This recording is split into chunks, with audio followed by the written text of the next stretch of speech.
We're 31 minutes after the hour. Good morning, Coco, Joseph, Tiffany, Glenn. I don't know if Sydney up or is she in bed already or she playing games. One of them. But good morning, brother. How you doing this morning? Well, it's good evening for Yeah, me, but that's it's right. good That's morning for right. you, right? So it's a very good evening, good morning. Hopefully, I appreciate all the work you did and do your name and you live up to it. MacGyver is coming through, man. If I need Right. somebody to check on the house or do whatever, for the house, it's always done to the highest level possible. So But it wait. was funny because I had already walked in and you text and said, "Is that you?" Yes, it was me. Yeah, I saw the truck, and then I played the little video back, and I saw you walking in. I said, "Well, Yeah. it's a bald headed brother that looked like Oh, head see. kind of like shaped like mine." So I said, "It can't be me, so it's got to be you." So Yeah. But it was that hot yesterday. I ain't gonna lie to you. I didn't think we broke a record yesterday till I got home. And my lovely wife had called and got stuck by the train. And her first deal is what you pull out for dinner. I wasn't having it yesterday. She didn't bother to ask that. She must have knew. She said, "You want me to pick up something?" I said, "Yes, ma'am. You sure can. You can help a brother out." So good that you eating, man. And, taking yeah. care of yourself because you do a lot, man. So I heard about you and saw what you did for Juneteenth. So good work with that. You were working hard there too. Thank you. Thank you. Hey, that's what we do. That's what we do. Like I said earlier, talking that we're not friends, we're family. And that's what family do for family. No That's right. questions asked. If you can't do it, so you can't do it. But if a family member asks you, "Hey, I need some help right here," anybody know me, I'm over there. It doesn't Yeah. take much for me to get over there because I'll get over there right away, do my thing, then go ahead and leave, and I'm done. And I know our whole family is like that. Glenn, Tiffany, Cheryl, Sharon, Veronica, our Crystal and Tony, we all got that inner circle that if we need anything, we're there to help each other out. Now, Coco, on the other hand, that's my sister right there. I mean, she had me working like a Hebrew slave out there, building that deal out there. And but you know what I did? I put It them looks to work good. too. I wasn't doing it by myself. I was showing them how it's done.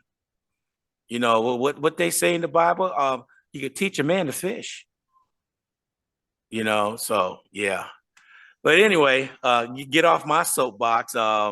So you heard about some of the shootings we had over here during Juneteenth. Like we said before, we can't go a week without something happening, and it's at the point that it's way beyond out of hand, out of control. It's way beyond that. I'm going back to that one show that you did when you had the chaplain on from the Congress or Senate, one of the houses saying enough is enough. We have to Mhm. stop this. I But do. when is it going to reach that tipping point? To me, it already reached a tipping point, but we got ears that don't want to hear what's going on. Yeah, well, I mean, it's a reoccurring thing, to talk about, unfortunately, gun violence in the United States, and I think it's that misunderstood, understanding of the Second Amendment, of what we have a right to, and it's one of those things where you're so free, you're imprisoned by your freedom, right? Because freedom is a responsibility, and also comes with a price.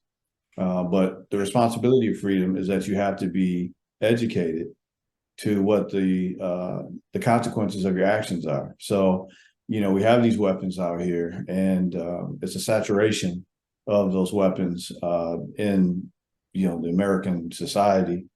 And then you got people. I don't know if they realize it, but if you remember the pandemic, if you go to places like Nardis in San Antonio, these are like huge gun warehouses. And I remember I went in there and I had so I was getting some ammo or whatnot, and I looked, and every single one of the gun shelves are empty.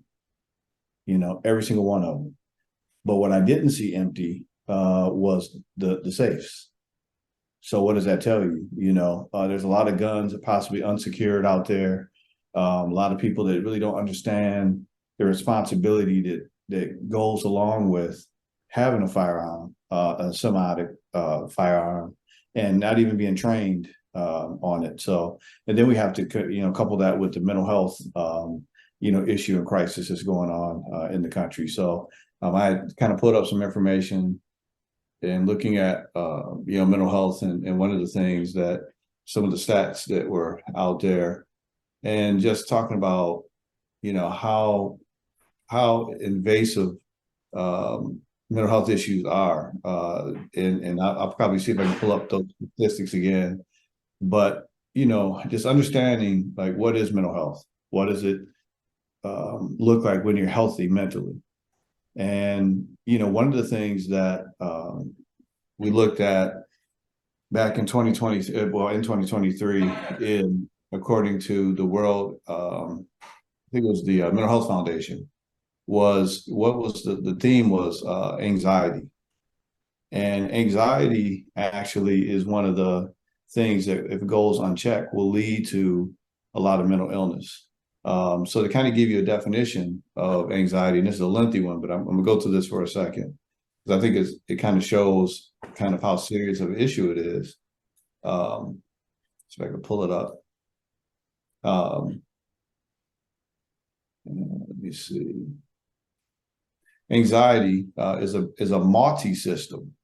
And I think you need to understand what that means. Multi-system meaning multiple areas of the body are affected in response to a perceived threat or danger. It reflects a combination of biochemical changes in the body, the patient's personal history and memory, and the social situation. So when you look at anxiety, it's not just a psychological phenomenon, it's a physical phenomenon, and it can cause people's behavior to change. So when you couple that with the media and the inundation of negative programming, the demonization of people, and then you've got just the influx of firearms. I won't forget what when I flew into Japan. I think we were flying into Tokyo, and the air flight attendant, he kind of was hesitant. Japanese people are very respectful. They try not to be offensive, and we were just kind of talking about the gun violence situation. I don't know how we got on that topic or whatnot, but it's a topic everybody's talking about, gun violence in the United States. And when he said this, it really stuck with me. And I think we need to say this on every show. I think we said it last time too, but it stuck with me that he said that, when you get into Japan, one of the biggest differences from the United States and Japan is that Japan is still a civilized society. Mm. And when he said that, he kind of said it like, I'm not trying to be offensive, but that's the perception that, that is out here about, the United States. And obviously we have some great people in the United States. We have some great folks that are trying to do great things, but we have a problem that's out of control. And a lot of it is stemming from anxiety and the so-called, if you remember the definition, the perceived threat or danger. Now, when you perceive a threat or danger, it doesn't necessarily have to be valid. See, now I'm going to give a little class a little bit, because I've been trained on how to treat folks with anxiety. So there's a little part of your brain called the amygdala. The amygdala does not act on rational thought. It's kind of like a defense mechanism. So to kind of give people an idea of how the amygdala works, if you've ever gone outside and you've seen something, out the side of your eye, and you think, oh my God, that's a dog. And you start running before you are reacting, before you even look. And then you look back and you look and it's a bush. And you're like, man, come on now. I done just went through all this over a bush. But in your mind, it already made that bush into something, So that's how the amygdala works. So you got to couple that with what's going on in the media, where we're talking about all these folks, coming across the border, all the criminals, all the this, that, and the other. So people are buying up all this ammo, buying up all these weapons, and then they are becoming what they're scared of. In a lot of cases, their children are becoming the threat. because they're sitting out there with the War Machine creator, the PlayStation 5 or the Xbox, and they're not coupling that with reality. So they're practicing. When you play on Call of Duty, you're killing multiple people, over and over again, and you get a reset. But in real life, there is no reset. That's it, right? And then you have the lack of social skills, right? And you have this thing out here, social media, phones, cell phones, giving you a distorted view of reality. So you kind of have to peel back all the layers and look at how we have anxiety that you have to have checked. And now that I'm kind of in an environment where the anxiety level is lower, you feel the difference. You feel, I'm sitting seaside when I get up in the morning. I'm looking at the ocean. I'm kind of taking a diet from the news. I hit the bullets. I know about some of the things that are going on, but I'm not constantly watching like I used to. And like we used to always talk about, the shootings that were going on and this, that, and the other. And I noticed that, I'm feeling better. I'm feeling better.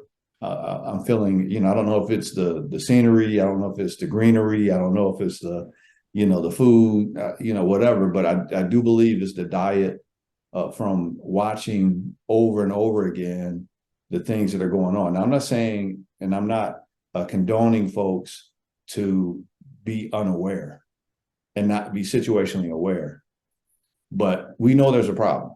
We know there's a problem with guns. We know there's a problem with people, shooting. So we just need to be situationally aware, but we don't need to fixate, because when you fixate, that perceived threat or danger gets bigger. Your body is in a constant state of protection or protecting others. And then you've got folks like, the gentleman, I forget what state it was, somebody pulls up in the driveway and they shoot because they pulled up in their driveway, Yeah. or the lady that just accidentally got into the wrong car, and the guy gets out and comes over to her car and shoots and kills her for just making a mistake, And this is obviously wasn't a threatening person. This is a cheerleader, for God's sake, that just happened to get into the wrong car at the wrong time, make an honest mistake. A lot of these cars look alike. And, but that's everybody's on edge because of this anxiety. So I think people need to be aware of what anxiety is, and what it can be done to address it. So one thing is just being conscious of your state. How are you feeling? Knowing what on edge is. If you're irritable, if you don't have your attention span is very short. You can't remember, just the smallest things. That's it. Heart rate, going up and staying up, not being able to relax, not able to come down. So that also can lead into heart disease. It can come in. Anxiety is a problem. It's not just a psychological problem. It's also a physical problem.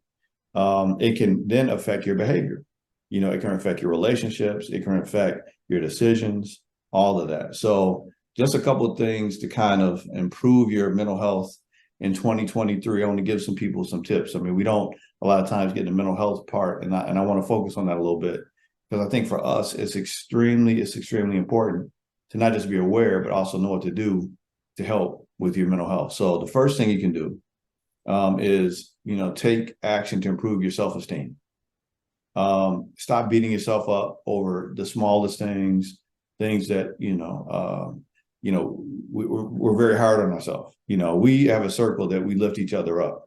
We're positive, we speak positive things. Now we might joke with each other, but it's in love, and we can take it, right? And we joke with each other, that type of stuff. But you have to do some things to improve your self-esteem, not being so hard on yourself. Another thing to do to help with that is, number 2, don't compare yourself to others. That whole thing about keeping up with the Joneses. Oh, they get a new car. Oh, I got to get a new car. Right. Oh, they got nice clothes and nicer clothes. I got to get nicer clothes. One of the things I notice about the folks here in Japan, a lot of the cars are about the same.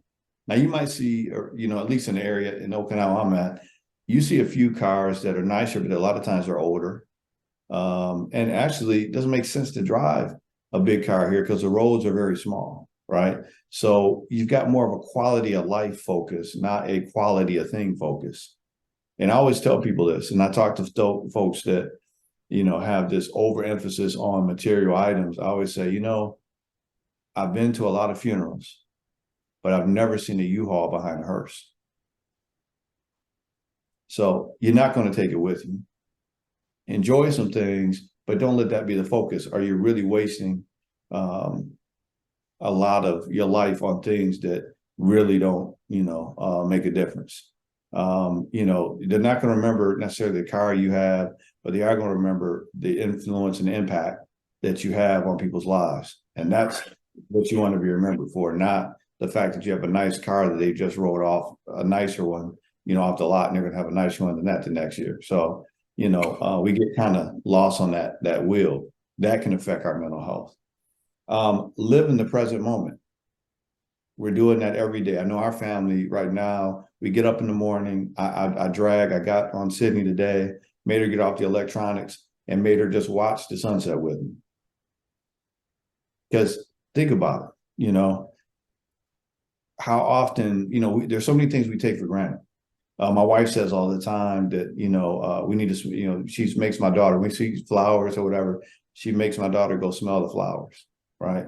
It's the little things that really bring joy. We have to learn how to live in the moment, not constantly worry about the things that may happen, may not happen, whatever. We have to learn how to live in the moment, be aware of what's going on, but live in the moment, enjoy the moment.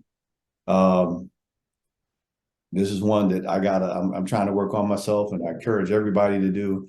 And this one is very, very important with anxiety, and that is exercise regularly. You have to exercise regularly. One of the things I put in a treatment plan for people that have depression is to do some type of cardiovascular, getting those endorphins going, getting that adrenaline flowing. That will help to push you out of depression. Another thing I recommend people do, if you can, is swim. If you're, depressed, because I'm gonna tell you something, you can't really focus on too much other than that water when you're in it. Number one. Number two, it's something that happens when you swim that just kind of helps relax you. It kind of helps you to, just get to a different place, different focus. And once I see people get moving, start swimming, whatever, almost 98% of them get, they feel better. They report feeling better like with the next session or two. This one is very important. I'm gonna pause for it because I just want everybody that's listening to think about, what do you do daily for self-care?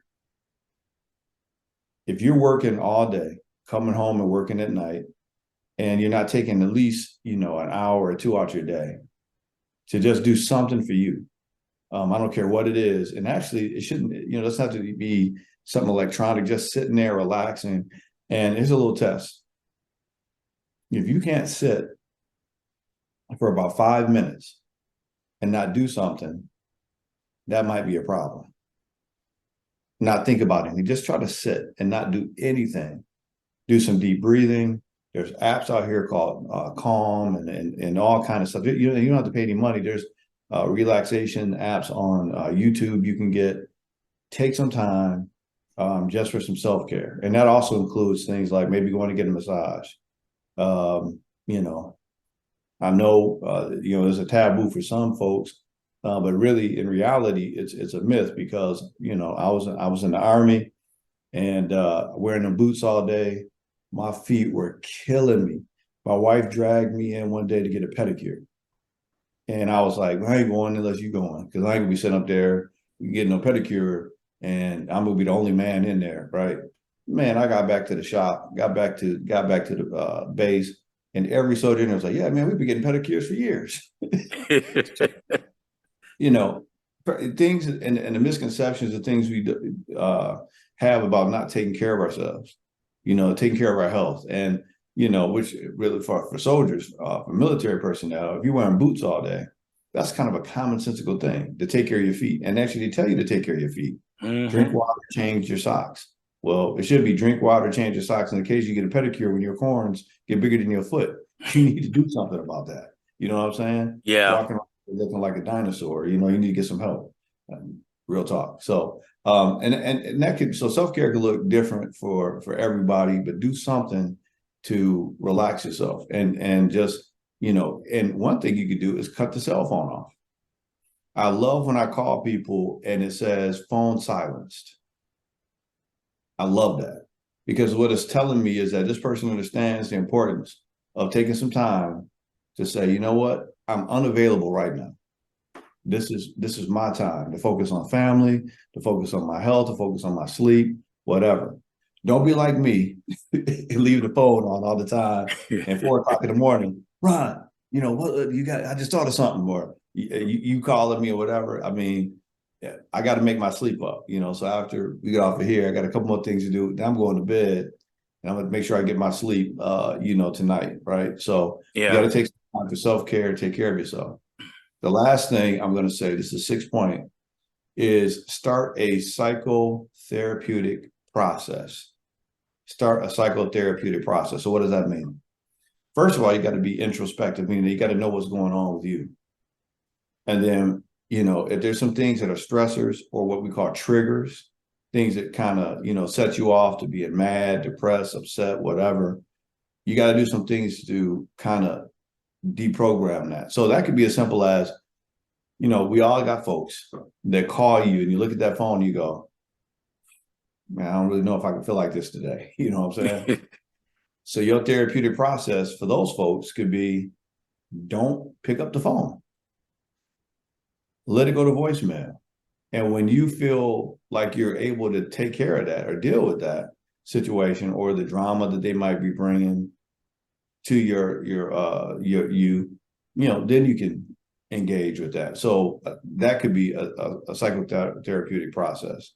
You know, there's so many self-help books, you know, reaching out to a therapist, you know, talking to someone that can kind of help you see you and make the changes. That can be a therapeutic process. And that's what therapists do. We write a treatment plan for you and we help you to, you know, adhere to that. And then my goal is to work myself out of a job.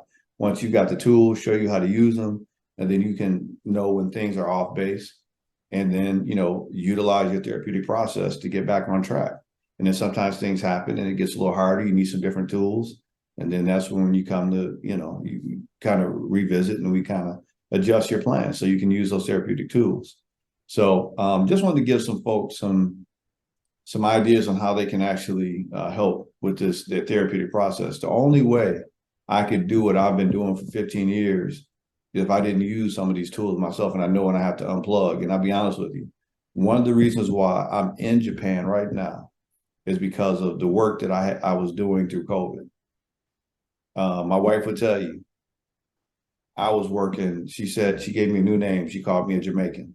She said I had about 8 jobs. Yeah. So, you know, shout out to the Jamaican community, some of the hardest working people in the world. But you know what? You can work yourself to death. And, you know, not all money is good money. If you can't enjoy it, what's the point in making it? You know, if you're working so hard, you're so tired, you barely want to get in the car to go get something. I remember my wife we go to celebrate and so many positive things were happening, but I was so tired for working to make those positive things happen. I didn't even want to go out and enjoy it. And I don't know if my wife is listening right now. She probably remembers sometimes I would say, I don't feel like going out to eat. I just want to go to sleep. You know what I'm saying? Yeah. So he's there, you know, you gotta, you know, back up. And I've got fraternity brothers, you know, I've got folks we've talked about it. They're making really good money, but not enjoying it because of their health. And I think it was a men's workshop a couple years ago. And this gentleman was an executive at a hospital, and he made such a very good point. He almost suffered from this thing called sudden death syndrome, and he was at church. He had just worked to get this mega church in the Detroit area up and going, and it was New Year's Eve, and he said his eyelids just started going down, and there was nothing he could do about it. And when he woke up, he had got the old. He talked about the old Nurses Guild out of the way, and got some EMTs and had some people in there that knew what to do.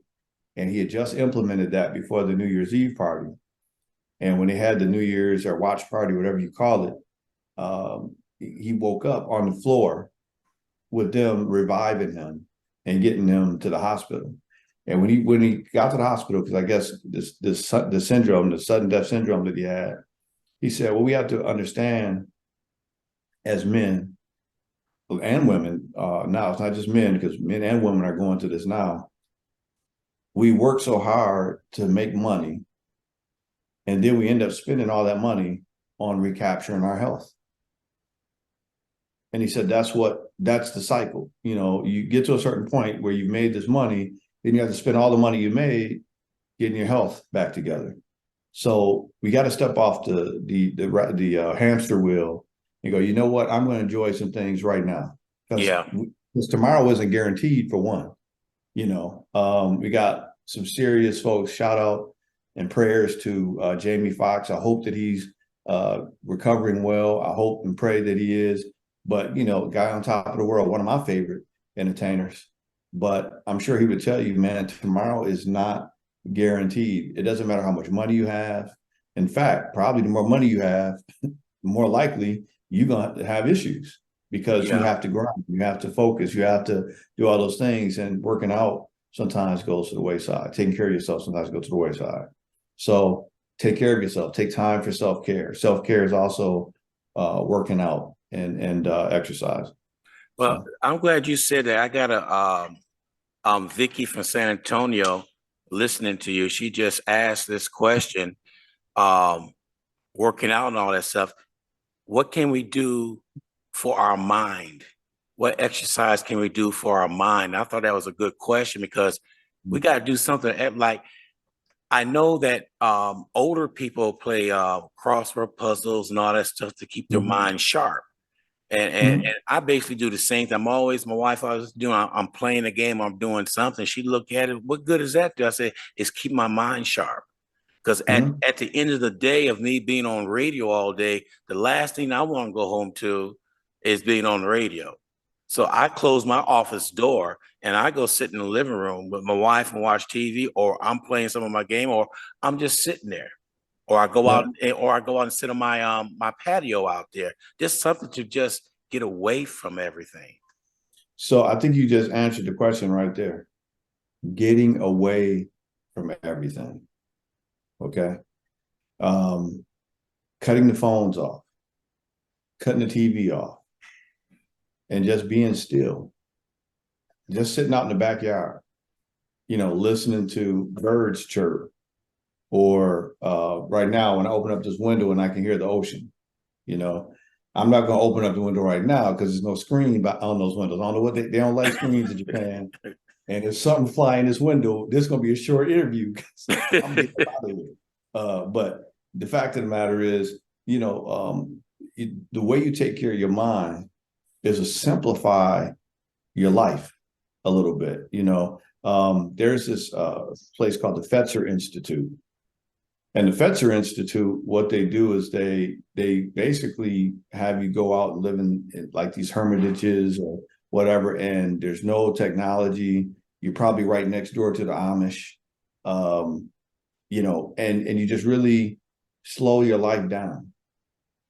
Pick up a book, read, read something that you like, not necessarily something academic or working or whatever. Just read. Go back to finding a good novel or something, and just relaxing and getting back in touch with nature. And I remember when I went to the Fetzer Institute, it was kind of scary the first time, because here I'm out here in the woods and don't have a signal on my cell phone.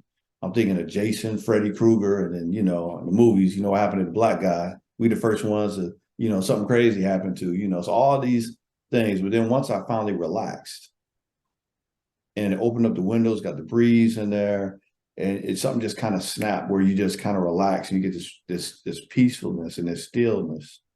And they give you a warning when you first get there, and you kind of think they're crazy, and they tell you, hey, when you get ready to go back into society, it's going to be a little bit of a shock. Everything's going to be going by so fast. I'll never forget, I felt like a senior citizen going around the S curve, because I had gotten so relaxed and so calm that, that need to speed, that need to push, that need to get, somewhere ahead of this car because it's not going fast enough. All of that kind of had dissipated. So, to answer the question is you got to unplug, disconnect. And every day, every night, and actually before you go to bed, you should be disconnected from electronics for about an hour and a half to 2 hours before you start going to sleep. There's been all kind of studies on if you're looking at your cell phone before you go to sleep, most likely you're going to have some difficulty. It could lead to insomnia and other sleep issues. And then, how many times have you started looking at something on Facebook or whatever, and you get in that rabbit hole where you look up, oh man, it's been 2 hours. I've been, watching just stupid stuff, Yeah. videos of, whatever, people getting smacked or knocked out, whatever, for doing stupid stuff, whatever. You have to learn how to shut your mind down, because what happens is you got the front part of your mind, and you got your subconscious. Your subconscious is always spinning. So if you don't stop feeding your mind, your mind is always working. Everybody heard of a nervous breakdown? That's when your brain is like, I need a break. And your brain goes on a break. It It says, will. I'm done. So, there's some entertainers that had that. And some of it is drug induced. Sometimes it's just stress. Stress can cause somebody to break down. I've seen it. I've seen it in the military. I've seen it in the civilian world. I've seen it, in school, where you just had too much pressure on yourself. You're not taking care of yourself, and it causes a breakdown. The body will make you rest. Hopefully, you don't have to rest in peace. Yeah, you're right about that, because your body will tell you. It's like mine told me one day, it's time to go to bed. And I listened, I went to bed. It was like 8:30 in the evening. I didn't push it. Yeah, you know, I'll tell you, that jet lag taught me something, man. I thought I was good, lay down in that bed 4 hours later. I'm like, wait a minute, hold on. What's going on? So, if you listen to your body, but the thing is, the body will tell you what it needs if you learn how to listen to it. Your mind would tell you what it needs if you learn how to listen to it. But the dangerous thing is, if you stop listening, it'll stop communicating with you. It'll stop telling you. And that's when you have a problem, because then it'll just keep going till it's almost like if your check oil light stop working and you keep driving the car, what's going to happen? I already know the Black MacGyver knows. I already know he knows what's going to happen, but it can happen psychologically too. yeah. You'll have that breakdown, and that's what I don't want for people. Because a lot of times, once you've had that breakdown, once you've had, you don't just break down. Think about all the people that depend on us. Kids, loved ones, spouses, family members. So take care of yourself. And I teach people, actually, I was taught this, and I try to implement it as best I can. It's the power of the 3/8. Everybody knows what 3 times 8 is 24. So you try to get all of your work done during the day in 8 hours. You should have 8 hours for your personal time and taking your time with your family, and then you should have 8 hours of sleep. So if you don't fit everything in those 8 hours, then something got to be wrong somewhere. And if you rob the time from one or the other, then you put that back. So there's something that kind of, that one of the tools I give my clients, power to 3/8, and that was given to me. I was just looking at some of the comments. For sure wrote, health and wealth goes hand in hand. You can't enjoy one without the other. That's it. That's it, Cheryl. Very And good comment. Very real. and your boy Craig said also same thing you said. Tomorrow's never promised. Do what you. I remember moving from Chicago area down here. I was in a hurry to go somewhere and ran out of gas. Well, this farmer came up to me and said, "What happened?" I said, "I ran out of gas." So he went back, gave me gas. He said, "Young man, I'm gonna leave you with one thing of wisdom." He said, "I'm gonna leave it to you like this. What's your hurry? It's gonna be there tomorrow." And I remember when he told me that, he was right, because if you in that fast-paced world in the big cities, you always leaving 15 minutes late and try and get there on time. And it never happens. You know what's crazy here, and actually shout out to Craig, part of the Impact team, life coach. He's got a every Monday motivational moment that he drops out. You know, he puts out there. So you can go ahead and shout that out. Maybe get that on the website as well. But you know, it's interesting just looking at and observing this culture over here. And I think when you travel, you should take a look at what people do differently, and maybe how they live. Not saying that you have to do everything they do, but you know, only a fool wouldn't look and learn from folks that are living. This place has more people living to 100 than any other place in the world.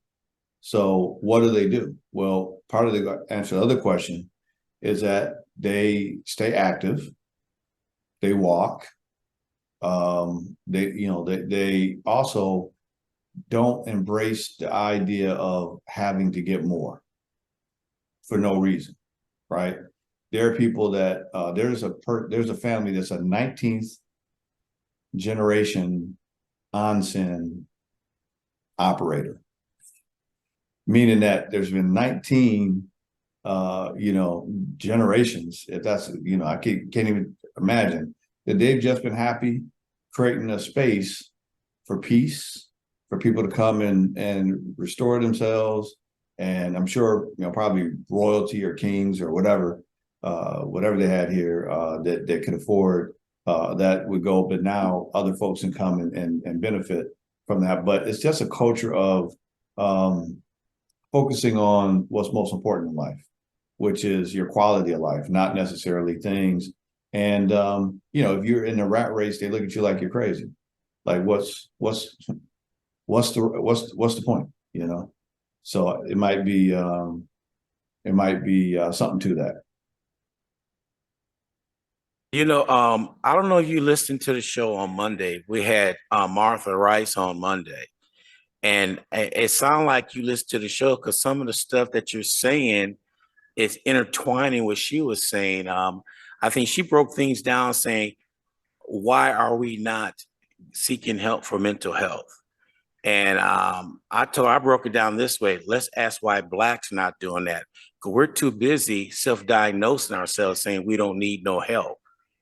And with the anxiety you was talking about bringing on and everything, a lot of it here in the United States got to do with the rhetoric that we hear every day from our politicians. That's supposed to be our lifeline, but it's not anymore. It's like a death line. Go out and do this. While they sit behind their chair, they're dictating everybody to go out and fight their battles. And when something happens, they don't know nothing about it. So our society is caught up in that world of whatever I say is right. Well, again, shout out to Martha Rice. It was another one of the impact collaborators doing some great things. I love when I get a chance to listen to her show, and sometimes I go back after it's recorded and listen and to some pointers and things that she has out there. There's one thing I love about the mental health community, life coaching community. We pull from each other, we learn from each other, we grow together because the mission is the same, to help people to live their best life. And in helping them, we try to live our best life. We look at other people and how things go off and how we can kind of help them and also help ourselves in the process. So, I think when you talk about folks of color, we've got a lot of things working against us, and we have a lot of things working for us. In terms of some of the most resilient people in the world are people of color, Black folk, or people that have gone through. And I've heard this saying many times, and I think there's a lot of truth to it. If other cultures would have gone through what we went through, I don't know if they would have made it. We have gone through some of the worst atrocities that have hit any culture.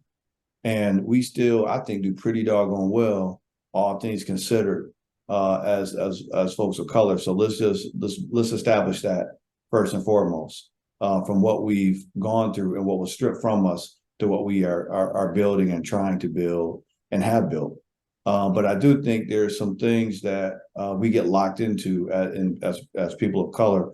We get locked into survival mode, and survival mode, you know, and sound brag about sound about a car, but I'm blessed to have a BMW back in the States. When something goes wrong with the BMW, it will shift to a lower functioning mode where you won't do more damage to the vehicle. When I hit something or something's gone crazy and it shifts to that safety mode, I kind of think of us as a people sometimes. We function and we have excelled even in survival mode. Imagine if we all get to thrive mode, what we could do. But if you know anything about Maslow's hierarchy of needs, if the basic rungs of survival aren't met, the higher levels of self-actualization don't get met. So we've got to get each other to a place where we get past that basic level of survival so that we can get to the thriving level. And that involves understanding our health, not saying, oh, I'm all right, not knowing if you're not all right, pushing ourselves until we break, and then going, okay, now I have to get some help.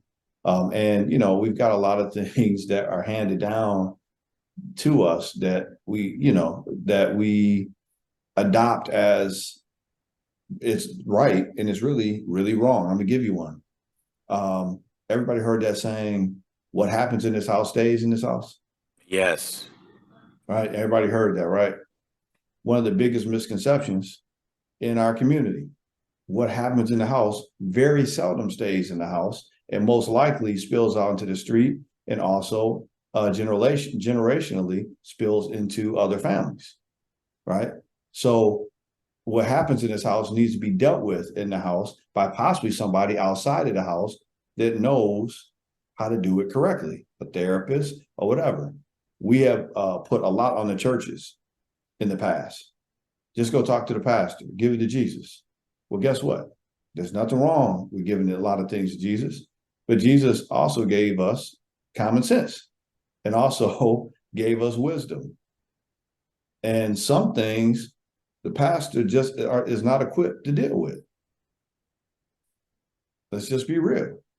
So, sometimes you need to reach out to somebody whose area of expertise is in dealing with the area that you're sick in. And just like the body can get sick, so can the mind. It's a part of the body.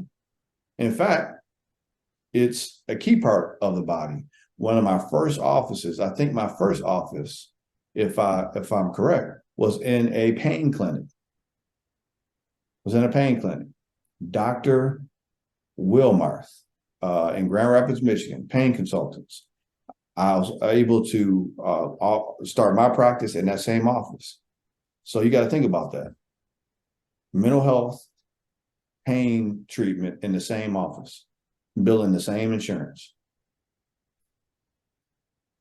So there is a mind-body connection. So the body can be sick, the mind can be too. And you can't go to the pastor all the time for what's going on. In fact, as Ms. Veronica would tell you, sometimes the pastor might even be the problem. Amen to that. There's a comment right here from Tiffany saying stigma has been handed down through generations, especially for Black men, as they are taught to man up. And then Martha also wrote, we will be amazing because we are resilient and smart. I want to add to that one other thing that Black society, all the way down to slavery, we learned how to adapt to any situation. We didn't say, woe is me. We adapted. When they gave us the scraps, the pigs, what do? Pig feet, chitlins. We Soul learned to, food. we learned to adapt to any situation.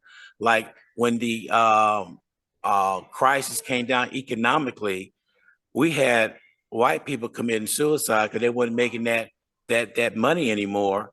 All right, you drop from, I'm just saying 100,000 down to 50,000. Well, we learn how to adapt to back off. Well, we can't do this, we can't do this, we can't do that, and we kept on moving on.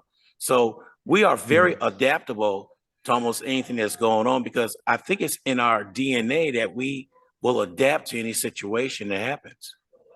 Well, you got to remember there's a lot of things in our DNA, right? There's greatness in our DNA. There's natural things that, and I'm going to brag on you a little bit. Some of the stuff that you know how to do can't be taught in school. You literally came back and fixed my central air with a screwdriver. I will never forget that when you did that.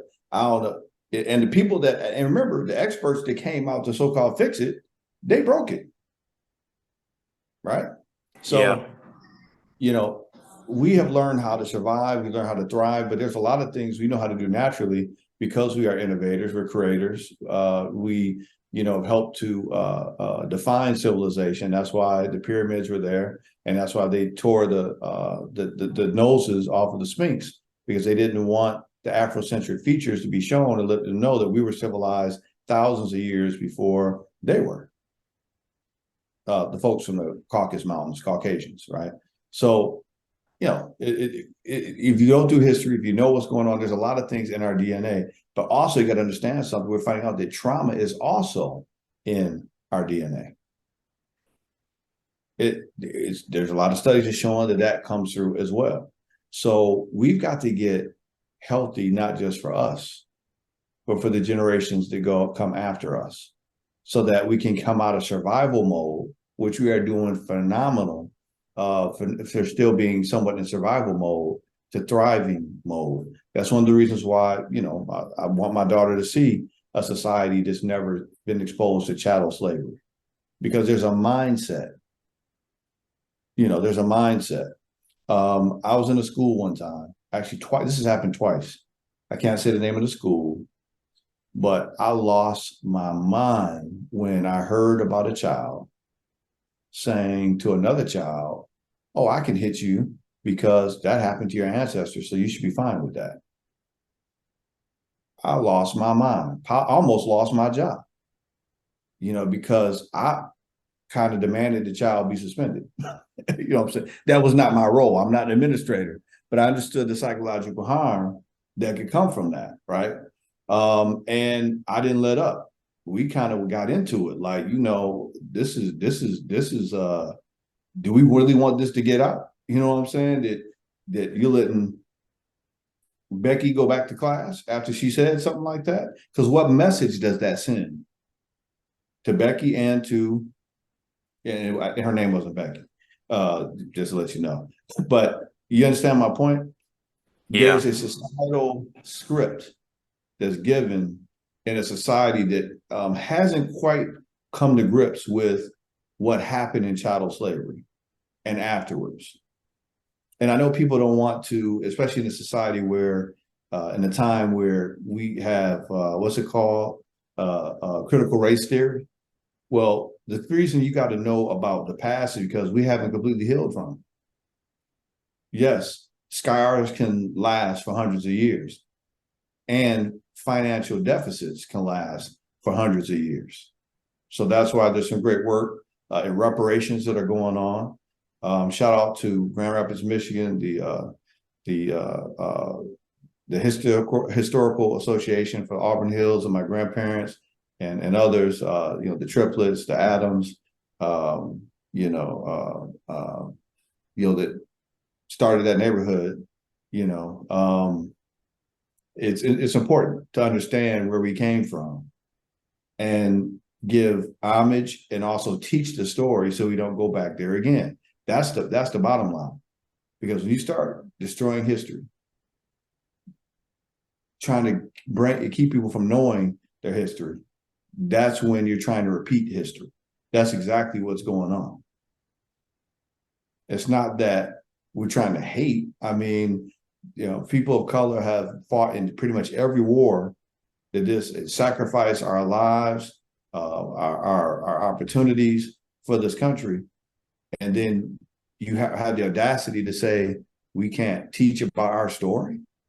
No, it's not happening. At least not on my watch. I'm always going to teach history. I hear you on that. That's just how, because it is American history. What happened, and it has to be told. We don't have to dwell on it. I'm not saying that you re-victimize yourself, but how are we going to victimize ourselves anyway?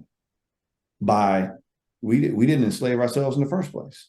Now we can re-enslave ourselves by not knowing how we were enslaved and continuing the Willie Lynch scenario, me having a problem with you because you're lighter skinned than me or darker skinned than me or whatever the case may be. But if we didn't know about Willie Lynch, we can continue the Willie Lynch foolishness. Yeah. So that's why it's important to know our history. Economically, socially, and mentally, we have to know where we came from so we don't end up continuing the nonsense. And that's how we're going to kind of go back full circle. And what time is it?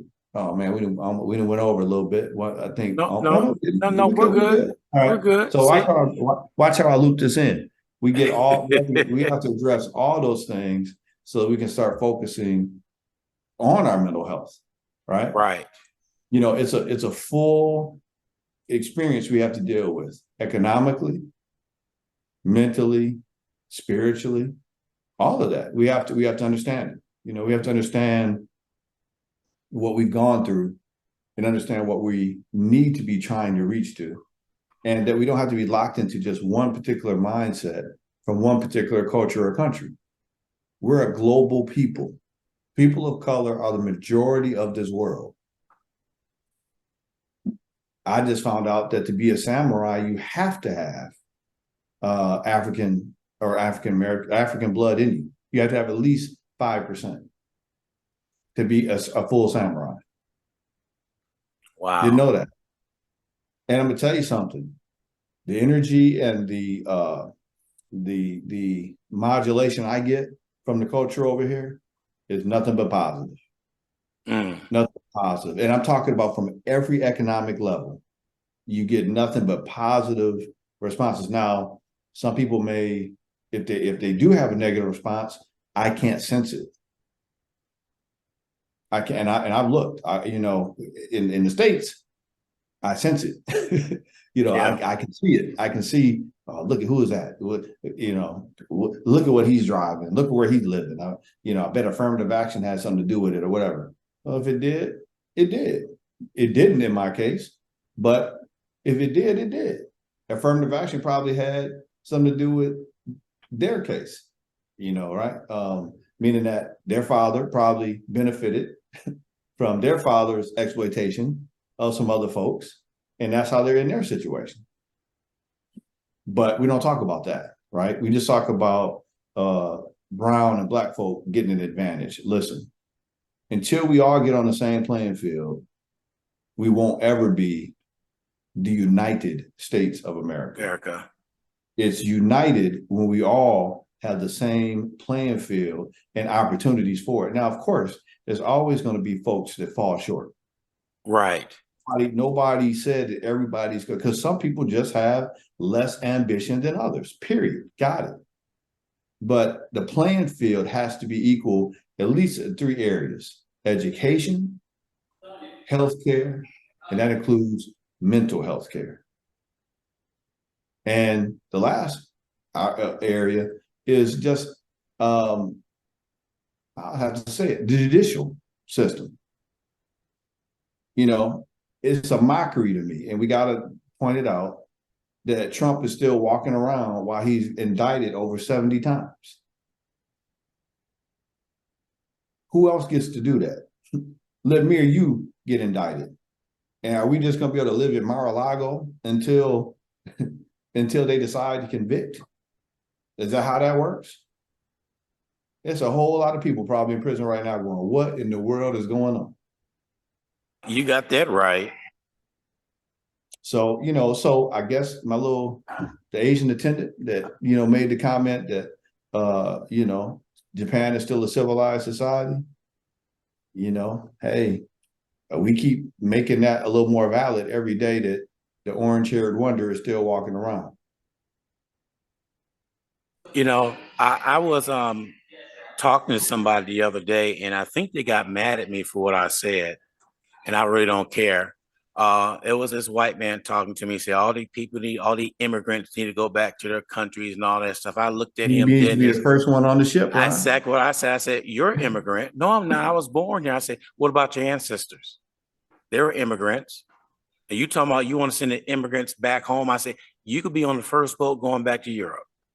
And he just looked at me, and I think it dawned on him that, yeah, we are immigrants. So I You just know, called him out.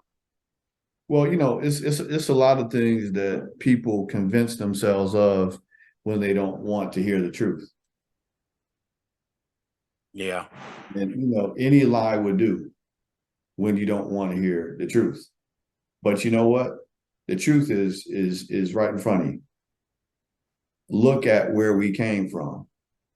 Look at what we've been through, and we still here, and we swinging, and we hitting, and we knocking it out of the park. Look at every single field that we're in, and it's going to be one of us at the top of it, Yep. or groups of us at the top of it. How does that happen? When everybody else had a 200-year or more head start, how did we end up? I mean, look at any other type of race.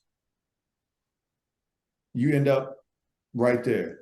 Look at every president that we've had. Now, people can say what they want about Barack Obama, but you can't tell me that he wasn't one of the most intelligent, articulate, brilliant presidents that we've ever had,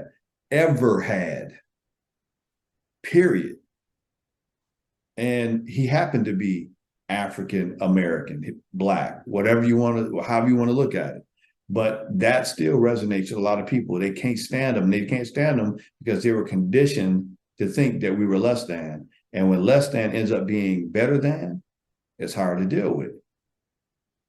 It's And called dissonance. It's and called cognitive dissonance. Look it yeah. up. And I knew it was going to be a problem. And I still pray for him. I still pray for the whole family. The whole Yeah. family, because there's some people that if you can't accept what you see, then you try to destroy that. And that's what has happened throughout history. If you go back and look at what happened in Egypt, they couldn't accept that the Sphinx was made by people of color, so they tried to destroy it. Yeah. That's how that works. But the reality is, the truth needs no witness. It's the truth either way. So, oh wow.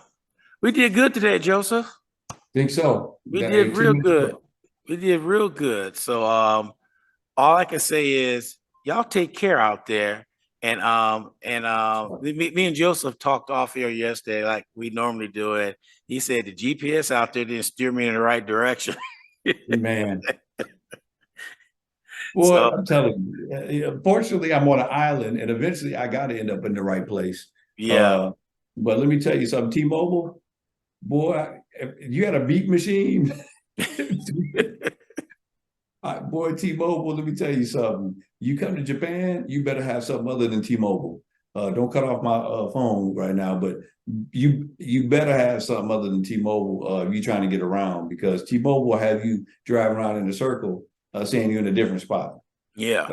Glenn talked about it's the Army. No, it was the Navy that was driving me around. I can't say that. Boy, mess around. Did you I hear what I can't say the said? Navy's good. You Did you got hear me what out I here saying the wrong stuff, you hear man. what I said earlier? I said No, Joseph getting lost. He's gonna end up in South Korea.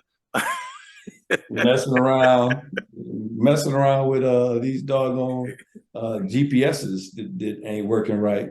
Yeah. We know land nav. I'm good on land. On the water, hey, I don't have a clue. So I'm gonna have to depend on Glenn Yeah. and books for the water, because it's the water. How do you know? You know what I'm Yeah. saying? Yeah. Turn what? This wave or what? I don't know. Yeah. What do you? I You like what he know? just typed. He just said Army. That's Yeah. all. He just typed just Army. Okay. Everybody Hey, figure I about won't get I it won't get now. hold of your buddy Craig. If you could text me his number. I Um got you. and text his number so I get a hold of him and stuff. But no, everything's going good here. What you coming across here, a lot of people saying much needed information, because some of the stuff we tackle on the show that people are like, what's the old saying? It's taboo. Nothing's taboo anymore. You have to talk Man, about it. In order to know about it, you have to talk about it. listen, I don't know. That's if I'm gonna be scared about one thing about this younger generation, it's social skills.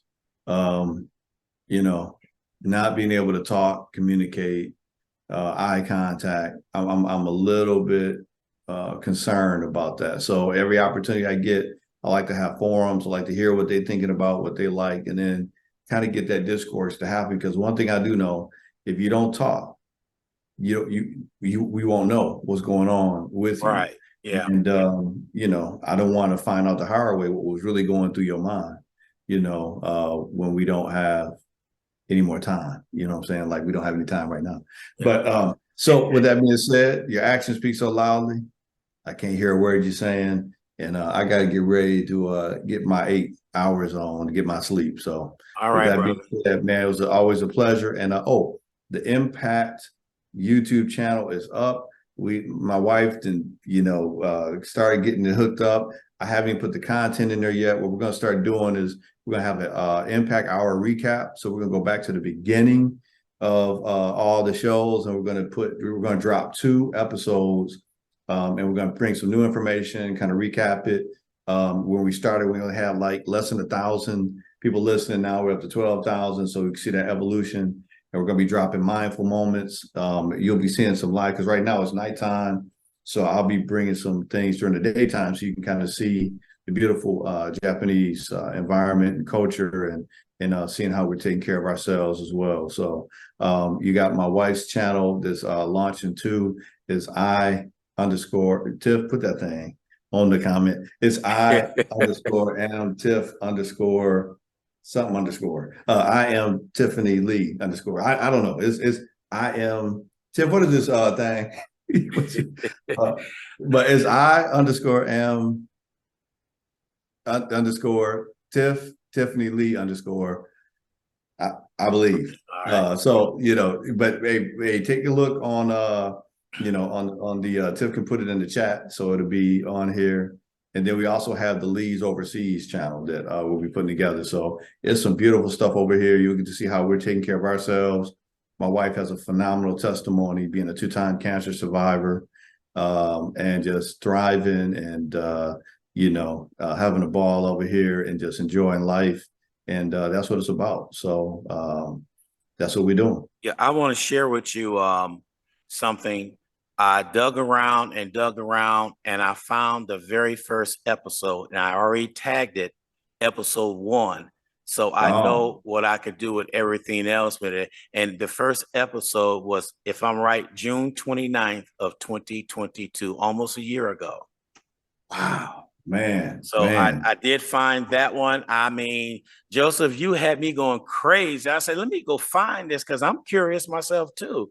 So yeah, so now I'm going through, which is going to be a little time consuming, but I'm going through now. Now I can mark episode 1, 2, 3, and all that. And I'm changing it a little bit, saying episode 1, then they read it, and then at the end of it, say Impact Hour, it'll show the date. So that long date on there is going away. So I'm just tagging it as episodes now. So I got episode 1 on there right now. Now I know what 2, 3, and all it is now. It doesn't matter me sitting down there and start doing it, but I should have that update shortly. Well, I'll tell you what, brother. I'm going to put the first 2 up. I was going to do it tonight, but since you're still working on it, it gives me a little more time. Okay. The producer is going to be on me now because I was supposed to put the 2 up. I'm about to go to bed. Okay. So I'm gonna put the first 2 episodes out there to call it the Impact recap, and then you're also going to have our GPS presentation with working with the Guide Right program, our mentorship program, in another folder. I'm gonna have you help me with that. But we got some folks, that want that continue that. Shout out to San Antonio alumni chapter of Kappa Alpha Psi and the Guide Right program. We're gonna take number 1 back, even though I'm in Okinawa. I'm still showing love there. Also to Grand Rapids alumni chapter, the GRAC. Working with them, and just some great folks that do great work. Working with the youth and getting them scholarships, getting them to college. Got to shout out Mike Brown, Mike Remo, and Grand Rapids Alumni Chapter. Got to shout out my boy Sean, who's Dr. C, who's also part of the Impact team. We're about to do some things and try to get some folks and to be entrepreneurs and creators. We're going to have a segment called From Concept to Six Figures, where we show people how to take that concept and not just create for you, but create for your kids and your grandkids. And we got some wealth builders on the team, and we're going to, kind of get everybody hopefully up to that level, and also do it in a healthy space. That's most important thing, right? Because you can have all the money in the world, and if you're not right mentally, it don't mean a doggone thing. So with that being said, your action speaks so loudly, I can't hear a word you're saying. So I'm going to sleep. You got the episode 1. Hey, as long as you keep 2 ahead, then I can keep doing my page. I'll have some of that stuff done, hopefully by the first 10 by the end of this week. Man, that's outstanding. That's outstanding. See how I got you working, man? See how I got that in there? But that's all right, man. That's all right.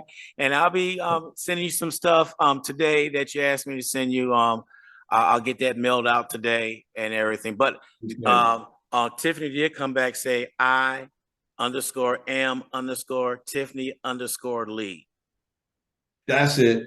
That's also I'm gonna give Tiff a hard time because she put down in there, quote unquote, Ron could go with a screwdriver and a car would start up. Thank you, Tiffany. Man, you a legend around these parts, man. You a legend around these parts. I've seen you pull off some. Tell you, boy, if you give you a rubber band and a toothpick, ain't no telling. You can probably fix one of these airplanes out here. I don't know. Oh man, let's not go there. They be calling me. All right, brother. They might. All right, you take care and be safe. All right, you too. Okay. Yeah, bye-bye. Bye-bye.